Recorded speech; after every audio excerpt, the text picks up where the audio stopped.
Hey guys, it's Dr. Scott. Today I'm going to teach you how to properly use the foam roller to relieve pain and tension. First of all, you want to identify the area that you're having the pain or the tension. It can be your lower back, your hips, your upper back. All of those are going to be easy to use a foam roller with.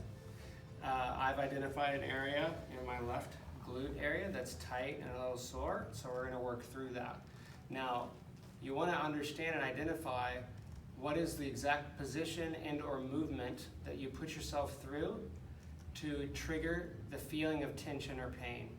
And so what I mean by that is if there's a specific movement like reaching and you feel the tension in your back, you want to reach and evaluate the tension, see how it feels, then work through it with the foam roller and retest it with the same motion to see if the pain and tension is relieved. If it's relieved, you're on the right track and you're learning how to use the foam roller to self-treat tensions and pains, which is super valuable for your long-term health.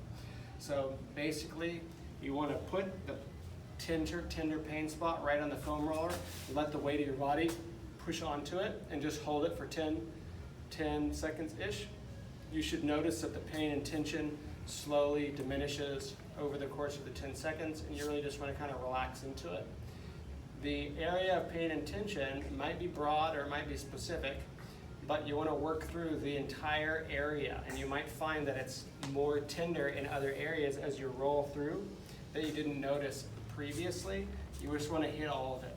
All right, so you roll to one spot, wait 10 seconds, put pressure on it, give it some time to release, and then slowly move to the next spot and wait 10 seconds, give it some time, roll to the next spot. And you want to just do that and work through the entire area. Now you can do what I'm doing and do gentle rolls and passes over that area if you want, as long as you're going slow and you do it a few times so that you get good sustained pressure in the tissue. That's what's going to allow it to release.